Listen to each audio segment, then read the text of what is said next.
नमस्कार दर्शक बंधु आपण समस्त को आम चैनल को स्वागत। तो आसतु आज भिडियो आमे बछा बछा किछिटा अनुचिंता जानिनवा।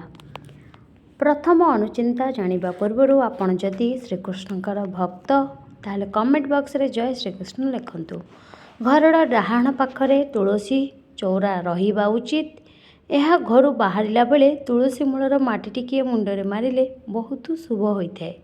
2 नंबर आंठु गंठी जंत्रणा हेउथिले पानी पीवा बेले बसिकी पानी पियंतु एवं दिन को 5 लवंग चोबेकी खातु। 3 नंबर व्रण दाग लिभेबा पाई हेले डालचीन गुंड सहित अल्प महू मिसेकी दागरे मारिले दाग लिभि जाए। 4 नंबर आखि तल कला दाग लिभेबा पाई लेंबू रस सहित बिलाती रस माने टमाटर रस मिसेकी लगांतु कला दाग शीघ्र लिभिजिव। 5 नंबर विवाहित स्त्री लोक माने राति रे चुटी की खोला रखिकी सोंतु नाही, यह अमंगल होइथाय। 6 नंबर सूर्यास्त पर केबे क्षीर किंबा दही बाहर लोकों को दियंतु नाही, यह अमंगल होइथाय। 7 नंबर पूजा रे जांला कदली भोग कले बहुत शुभ होइथाय एवं शिवंक लिंग रे चढ़ाइले मंगल होइथाय। 8 नंबर ठाकुर पूजा कला बेले तले पीढ़ा उपरे किंबा पत्थर उपरे बसिकी पूजा करंतु नाही, आसन पकेकी पूजा करंतु। 9 नंबर घरर पानी ट्याप रु पानी टप टप होइकी पड़िले अशुभ होइथाय, तुरंत मरामती करंतु। 10 नंबर टंका रखुथिबा आलमारी रो मुह दक्षिण दिगकु रखंतु नाही, अन्य दिगकु रखिले शुभ होइथाय।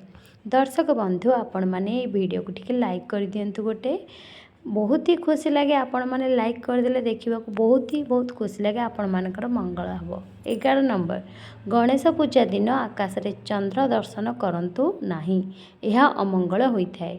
12 नंबर गणेश पूजा दिन किछि अलैच आनिकी पानी रे पकेकी स्नान कले विद्या बुद्धि रे सहाय हुए एवं आपण मानकर विद्या बुद्धि वृद्धि हेब। 13 नंबर शनिदेवंकर मूर्ति घरे रखी पूजा करंतु नाही, मंदिर रे एहाको पूजा करिबा उचित, मंदिर रे पूजा कले मंगल होइथाय। 14 नंबर घरे लक्ष्मी ठाकुराणीकर ठिया होइथिबा फोटो रखंतु नाही, बसिथिबा फोटो रखिले मंगल होइथाय।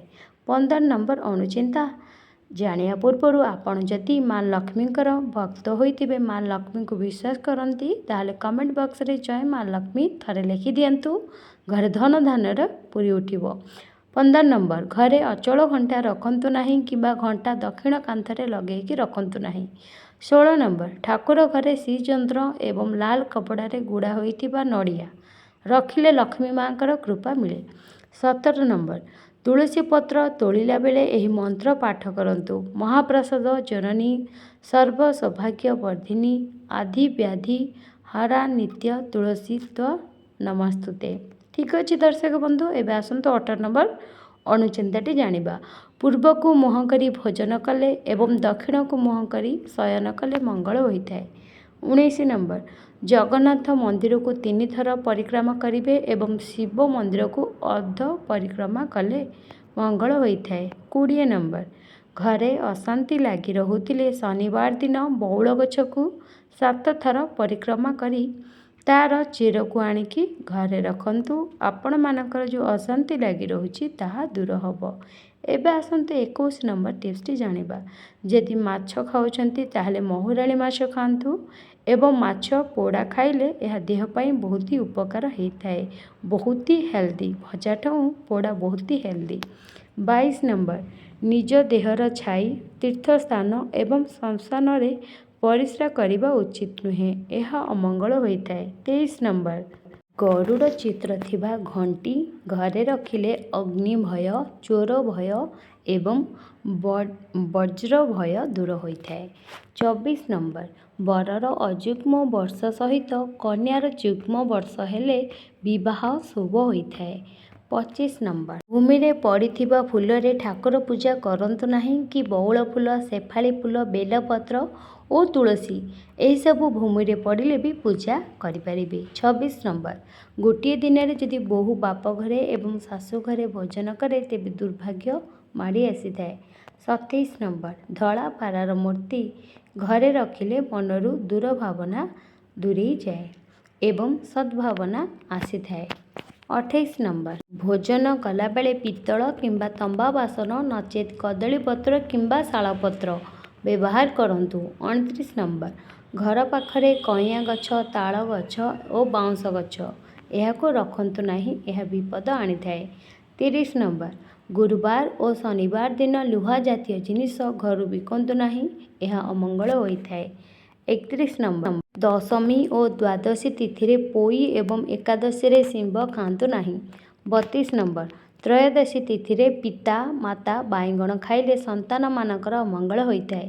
33 ନମ୍ବର ସୋମବାର ଦିନ ଧଳା ମନ୍ଦାର ଠାକୁରଙ୍କ ଉପରେ ଚଢ଼ାଇଲେ ତନ୍ତ୍ର ମନ୍ତ୍ର ଯାହା ସବୁ ହୋଇଥାଏ ତାହା ସବୁ କଟିଯାଏ। 34 ନମ୍ବର ରବିବାର ଦିନ ଆମିଷ ଖାଆନ୍ତୁ ନାହିଁ ଏବଂ କ୍ଷୀରବାହାର ହୁଅନ୍ତୁ ନାହିଁ, ଏହା ଅମଙ୍ଗଳ ହୋଇଥାଏ। 35 ନମ୍ବର ଜ୍ୱର କିମ୍ବା କାଶ ହେଉଥିବା ଲୋକଙ୍କୁ କ୍ଷୀର ପିଇବାକୁ ଦିଅନ୍ତୁ ନାହିଁ, କାରଣ ଯଦି କାଶ ହେଉଛି ଆପଣ କ୍ଷୀର ପିଇବାକୁ ଦେବେ ତାହେଲେ କଫ ଅଧିକ ହେବ ଏବଂ କାଶ ସେମାନଙ୍କର ଅଧିକ ବଢ଼ିବ। 36 ନମ୍ବର ରବିବାର ଦିନ ପାନ, ସୋମବାର ଦିନ ଦର୍ପଣ, ମଙ୍ଗଳବାର ଦିନ ମିଠା, ବୁଧବାର ଦିନ ପାନ ମଧୁରୀ, ଗୁରୁବାର ଦିନ ତୁଳସୀ, ଶୁକ୍ରବାର ଦିନ ଖସା ଓ ଶନିବାର ଦିନ ଅଦା ଏହିସବୁ ଖାଇକି ଯାତ୍ରା କରନ୍ତୁ, ଯାତ୍ରା ଶୁଭପ୍ରଦ ହେବ। 37 ନମ୍ବର ଅମାବାସ୍ୟା, ପୂର୍ଣ୍ଣିମା ଓ ଏକାଦଶୀରେ ଦୂରଯାତ୍ରା କରନ୍ତୁ ନାହିଁ, ଶୁଭଫଳ ମିଳିନଥାଏ। 38 ନମ୍ବର ବର୍ଷା ଦିନରେ ଖାଇସାରିବା ପରେ ଏବଂ ମହୁ ସହିତ ଦହି କେବେ ବି ଖାଇବେ ନାହିଁ, ଏହା ସ୍ୱାସ୍ଥ୍ୟ ପାଇଁ ହିତକର ହୋଇନଥାଏ। 39 ନମ୍ବର ଘରର କବାଟ ଝରକା ଉପରେ ପାଲଟା ଲୁଗା କିମ୍ବା ଗାମୁଛା ରଖନ୍ତୁ ନାହିଁ, ଏହା ଘରର ଆର୍ଥିକ ଉନ୍ନତିରେ ବାଧା ସୃଷ୍ଟି କରିଥାଏ। 40 ନମ୍ବର ପିଲାମାନେ ମା' କ୍ଷୀର ହେଉନଥିଲେ କ'ଣ କରିବେ ନା 2 ଚାମଚ କପା ପତ୍ରର ରସ 7 ଦିନ ଖାଇଲେ କ୍ଷୀର ଅଧିକ ହୋଇଥାଏ। 40 ନମ୍ବର ରୋଷେଇ ଘରେ କେବେ ବି ନୀଳ ରଙ୍ଗ କିମ୍ବା କଳା ରଙ୍ଗ କରନ୍ତୁ ନାହିଁ। 42 ନମ୍ବର ଘରେ ଅଭାବ ଲାଗି ରହୁଥିଲେ ଛୋଟ ପିତ୍ତଳ ଢାଳରେ କଏନ୍ ମାନେ ଯେଉଁ ଟଙ୍କିକିଆ 2 ଟଙ୍କିଆ 5 ଟଙ୍କିଆ ଏସବୁ କଏନ୍ ଭର୍ତ୍ତି କରି ଘରର ପଶ୍ଚିମ ପଟେ ରଖନ୍ତୁ। 43 ନମ୍ବର ଭୋଜନ କରିବା ସମୟରେ ଗୋଡ଼ରେ ହାତ ରଖିକି ଖାଆନ୍ତୁ ନାହିଁ କିମ୍ବା ମୁଣ୍ଡରେ ଟୋପି କିମ୍ବା ଗାମୁଛା ଭିଡ଼ିକିରି ଖାଆନ୍ତୁ ନାହିଁ। 44 ନମ୍ବର ମାନସିକ ଅଶାନ୍ତି ଲାଗି ରହୁଥିଲେ ଯୋଡ଼ିଏ ବଇଁଶୀ ଛକି କରିକି ଘରେ ରଖନ୍ତୁ, ଏହା ମାନସିକ ଅଶାନ୍ତିକୁ ଦୂର କରିବାରେ ସାହାଯ୍ୟ କରିବ। 45 ନମ୍ବର ପିଲାଙ୍କୁ 1 ବର୍ଷ ହେବା ପର୍ଯ୍ୟନ୍ତ ତୁଳସୀ ରସ ସହିତ ମହୁ ଖାଇବାକୁ ଦେଲେ ପିଲାଙ୍କୁ ଥଣ୍ଡା ହୁଏ ନାହିଁ। 46 ନମ୍ବର ମୋଟା ଲୋକ ପତଳା ହେବା ପାଇଁ ହେଲେ କୋଳଥ ଡାଲି 3 ମାସ ପର୍ଯ୍ୟନ୍ତ ଖାଆନ୍ତୁ, ଦେଖିବେ ବହୁତ ଜଲ୍ଦି ଆପଣମାନେ ପତଳା ସ୍ଲିମ୍ ହୋଇଯିବେ। ଦର୍ଶକ ବନ୍ଧୁ ମୁଁ ଭାବୁଛି ଆପଣମାନେ ଲାଇକ୍ କରିଥିବେ, ଯଦି ବି ଲାଇକ୍ କରିନାହାନ୍ତି ଭୁଲି ଯାଇଛନ୍ତି ପ୍ଲିଜ୍ ଗୋଟେ ଲାଇକ୍ କରିଦିଅନ୍ତୁ। 47 ନମ୍ବର କଣ୍ଠ ସୁମଧୁର କରିବା ପାଇଁ ହେଲେ ଶୁଣ୍ଠି ଖଣ୍ଡେ କଳରେ ଜାକନ୍ତୁ। 48 ନମ୍ବର ସକାଳୁ ଉଠି କୁଳୁକୁଜା ପାଣି ଆଖିରେ ମାରିଲେ ଆଖିର ଯାହା ସବୁ ରୋଗ ଥିବ ତାହା ଦୂର ହୋଇଥାଏ। 49 ନମ୍ବର ଦୁଦୁରା ପତ୍ରର ରସକୁ ମୁଣ୍ଡରେ ଲଗେଇଲେ କ'ଣ ହେବ ନା ଚୁଟି ଝଡ଼ିବା ବନ୍ଦ ହେବ। 50 ନମ୍ବର ଆକାଶରେ ଇନ୍ଦ୍ରଧନୁ ଦେଖିଲେ କାହାକୁ କୁହନ୍ତୁ ନାହିଁ, କହିଲେ ଏହା ଅମଙ୍ଗଳ ହୋଇଥାଏ। 51 ନମ୍ବର ଟିପ୍ସଟି ତା ପୂର୍ବରୁ ଦର୍ଶକ ବନ୍ଧୁ ଆପଣ ଯଦି ମା' ଲକ୍ଷ୍ମୀଙ୍କର ଭକ୍ତ, ମା' ଲକ୍ଷ୍ମୀଙ୍କୁ ଯଦି ଭଲ ପାଆନ୍ତି, ଭକ୍ତି କରନ୍ତି ତାହେଲେ ଥରୁଟିଏ ମା' ଲକ୍ଷ୍ମୀ ପାଇଁ ଜୟ ମା' ଲକ୍ଷ୍ମୀ ଅବଶ୍ୟ ଲେଖନ୍ତୁ, ମା' ଲକ୍ଷ୍ମୀ ଆପଣମାନଙ୍କର ସମସ୍ତ ଦୁଃଖ ଦୂର କରିବେ। 51 ନମ୍ବର ଛୋଟ ପିଲା ଚମକୁଥିଲେ ଘୋଡ଼ାର ଚୁଟି ଖଣ୍ଡେ ଆଣିକି ବେକରେ ବାନ୍ଧି ଦିଅନ୍ତୁ। 52 ନମ୍ବର ବାଛୁରୀ ନଥିବା ଗାଈର କ୍ଷୀରକୁ ଛୋଟ ପିଲାଙ୍କୁ ପିଆନ୍ତୁ ନାହିଁ ଏବଂ ଠାକୁର ପୂଜାରେ ଲଗାନ୍ତୁ ନାହିଁ। 53 ନମ୍ବର ଅସଲି ମହୁକୁ ଜାଣିବା ପାଇଁ ହେଲେ ଖଣ୍ଡେ ସାଧା କାଗଜରେ ପକାଇ ଦିଅନ୍ତୁ, ଏହା ଭେଦିବ ନାହିଁ।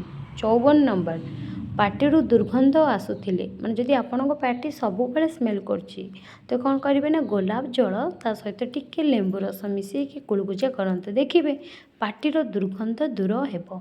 55 ନମ୍ବର ଟିପ୍ସ ରାତିରେ ଶୋଇବା ବେଳେ ଦର୍ପଣରେ କଳା କପଡ଼ା ଘୋଡ଼େଇ ଦିଅନ୍ତୁ, ଆପଣମାନଙ୍କର ମଙ୍ଗଳ ହେବ। 56 ନମ୍ବର ପୂର୍ଣ୍ଣିମା, ଅମାବାସ୍ୟା, ସଂକ୍ରାନ୍ତି, ଜନ୍ମଦିନ ଓ ପିଣ୍ଡଦାନ ଏହି ଦିନ ଚୁଟି କାଟନ୍ତୁ ନାହିଁ, ଚୁଟି କାଟିଲେ ଭଲ ହୋଇନଥାଏ। 57 ନମ୍ବର ଅନୁଚିନ୍ତା ଗୁରୁବାର ଦିନ ଲିମ୍ବ, ଶନିବାର ଦିନ ଆଖୁ, ରବିବାର ଦିନ ଗୁଡ଼ ଏବଂ ବୁଧବାର ଦିନ ମୂଳା ଏହିସବୁ ଜିନିଷ ଖାଆନ୍ତୁ ନାହିଁ। 58 ନମ୍ବର ଲାଜୁକୁଳି ଗଛର ଚେର ଅଣ୍ଟାରେ ମାରିଲେ ମହୁମାଛି ଆଉ ଡଙ୍କ ମାରିବ ନାହିଁ। 59 ନମ୍ବର ଛୋଟ ପିଲା ଯଦି ଅନବରତ କାନ୍ଦୁଛନ୍ତି ଶୋଇବା ଖଟକୁ ମୟୂର ପୁଚ୍ଛରେ ଝାଡ଼ି ଦିଅନ୍ତୁ ଏବଂ ତାପରେ ଛୋଟ ଛୁଆକୁ ଶୁଆନ୍ତୁ। ଦେଖିବି ଛୋଟ ପିଲା ଆଉ ଯେତିକି କାନ୍ଦୁଛୁ ଅଧିକ ଜମା କାନ୍ଦିବନି। 60 ନମ୍ବର ଅଷ୍ଟମୀ ତିଥିରେ ନଡ଼ିଆ ଏବଂ ତୃତୀୟା ତିଥିରେ ପୋଟଳ ଖାଇଲେ ଅଜ୍ଞାନତା ବୃଦ୍ଧି ପାଇଥାଏ। ଆଶା କରୁଛି ଆଜିର ଏହି 60ଟି ଅନୁଚିନ୍ତା ଆପଣମାନଙ୍କୁ ଭଲ ଲାଗିଥିବ। ଭିଡ଼ିଓ ଭଲ ଲାଗିଲେ ଲାଇକ୍ କରନ୍ତୁ, ସେୟାର କରନ୍ତୁ ଏବଂ ଭକ୍ତିରେ ଜୟ ମା ଲକ୍ଷ୍ମୀ ଅବଶ୍ୟ ଲେଖନ୍ତୁ। ଜୟ ମା ଲକ୍ଷ୍ମୀ ସମସ୍ତଙ୍କର ମଙ୍ଗଳ କରନ୍ତୁ।